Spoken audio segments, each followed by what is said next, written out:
Ito yata yung ano babae na bird nest ferns, yung lumalaki siya. Speak Colombia na philodendron, 5,000 yung presyo nito.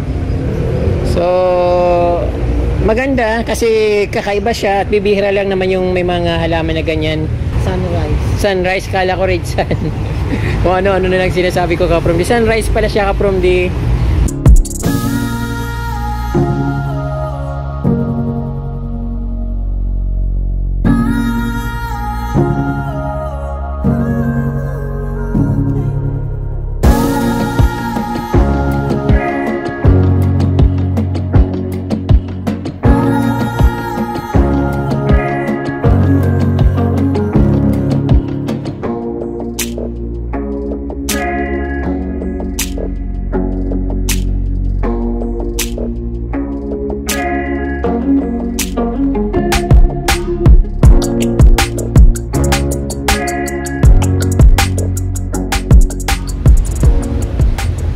Sarap dito, ang lamig, ang ano, para akong nasa ilalim ng gubat kasi ang lamig nung singaw ng mga halaman kahit na ang init-init sa labas. Ganda ng pagkasiting nung kanilang ano, driftwood. May ferns, pinagalo-halo yung mga ano, halaman, mayroon aesthesia or anesthesia, begonia saka spider plants.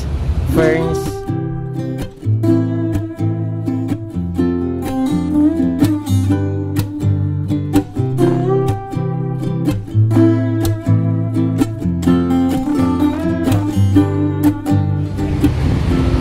Dito naman naglalaki ang mga bird nest ferns. Ito yata yung ano babae na bird nest ferns, yung lumalaki siya. Napakaganda niyang tingnan, napakalago at very refreshing. Mayroon ka lang isang ganito sa garden nyo, napaka ano na, parang very proud ka kasi laki nung bird nest na nasa garden mo pag ganito kalaki.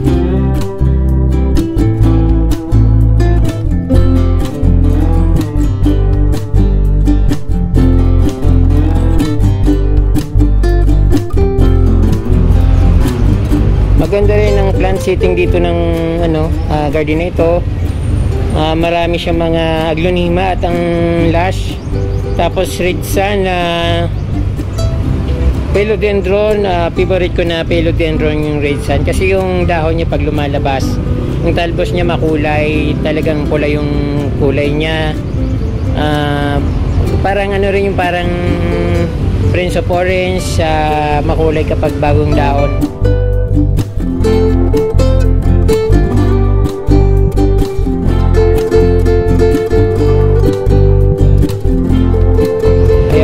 Pagkasiting ng mga paninda nila.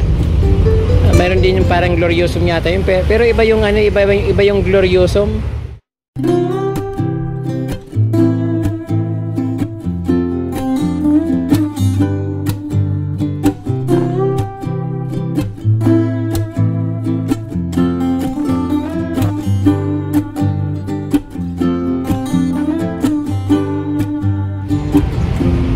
Ang ganda ng seating nila dito, parang nasa bahay lang. Ito pala kaprom di yung marble blizzard, napakaganda niyang tingnan, parang alocasia albo lang yung dating niya, pero sobrang ganda at nainitan siya glossy yung dahon niya. Marble blizzard, magkano yan sir yung marble blizzard? 3.5? Wow, 3.5 siya kaprom di, napakaganda niya.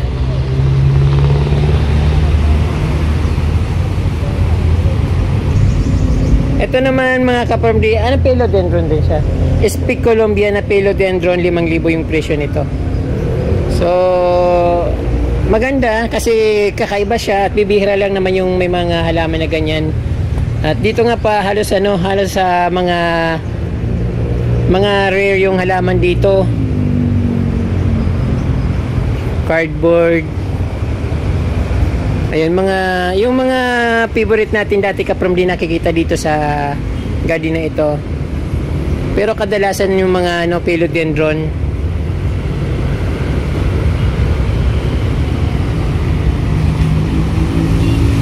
Ang ganda talagang tingnan nito. Sir, ano yan? Florida Grossman. Florida Grossman. Grossman. Oh, magkano yan? Magkano yun, sir? 3,000. Ang gaganda, kaya lang maganda rin yung presyo. Ang gaganda ng mga halaman dito kaprom di sa garden na ito. So yung ano yung Gloriosum ba yun? Oo. Splendid. Splendid.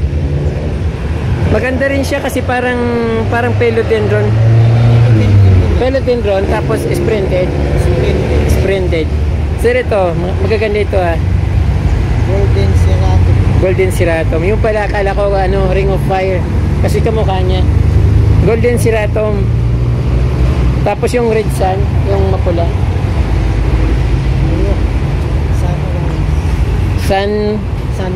Sunrise. Kala ko Red Sun. Kung ano-ano na lang sinasabi ko kaprom di. Sunrise pala siya kaprom di. Then ito, Golden Ceratum. Mga ano tawag doon, mga philodendron na variegated.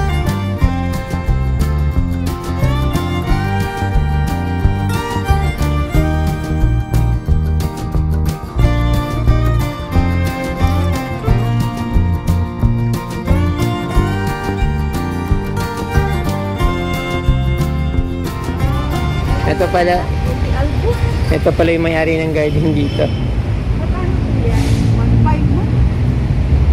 I'm busy si ma'am. Ito na lang yung pangalan ng kanilang garden.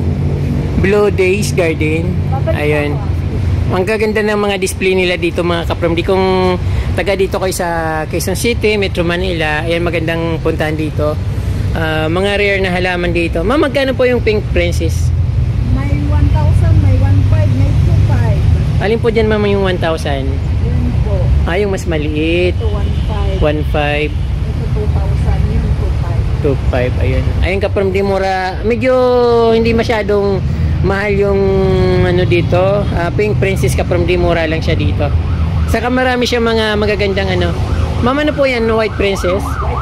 Magkano po yan ma'am? 2,000. Ayun kaprom di very big na yung White Princess. Hindi na logi kasi yung iba nagbibenta ng ano maliliit lang pero sobrang mahal. Pero dito ay nakikita nyo napakalaki. 2,000. Ayun. Ma'am, kayo po maaari ng garden? Opo. Ano pong pangalan nyo ma'am? Michelle. Michelle. Ano pong garden ma'am?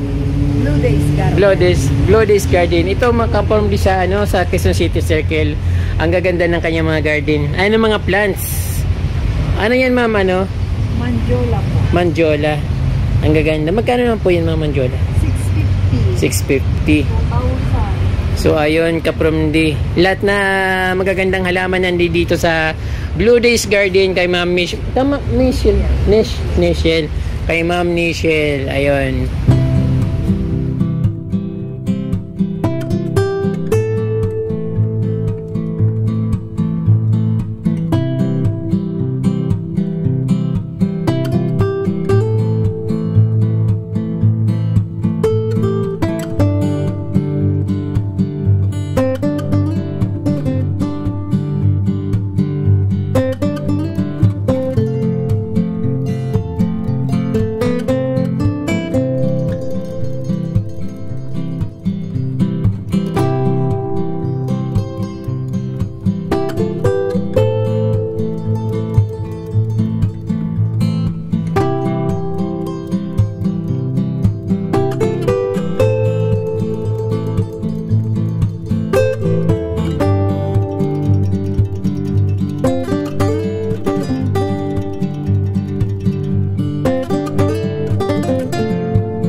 Ito, magaganda yung pagka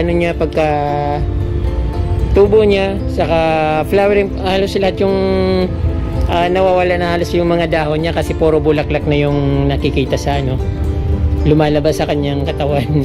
Pero maganda itong palaging gusto kong Ang pinakagusto ko yung yellow, white, tsaka orange. Pero lahat naman sila ka-from di magaganda. Kahit aling bulaklak yan maganda, basta ano, maganda rin yung pagka-arrange ng mga flowers. Ito, sir. Saan po? Yung mga ito. Ano yan? Pareho lang. Ano po yan? Ang size. Full size na talaga yan. So malaki pala yung presyo nung ano ka-from ditong medyo malalaki, 1,000 daw ito kasi bonsai na ito. Pero yung nandito sa ano to, ayan sir, to 50? 350? Kala ko 250. 350 pala yun mga ka-from di. Tapos dito, ayan, 1,000 kasi malalaki na raw.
Ito naman mga orchids, 1,200 ang presyo. Pero maganda yung ano, flower niya.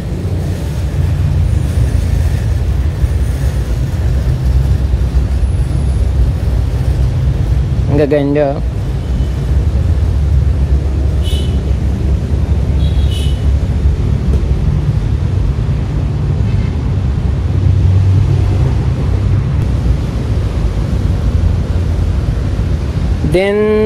Dendrobium tree for 500 pesos. Tapos meron din 200 pesos each. Yung siguro yung medyo malaki, tapos yung medyo maliit. Yun ang tree for 500. Or depende siguro kapag tatlo yung kinuha mo, pwedeng ano, tree for 500 yung tagto 200 each siguro ganun.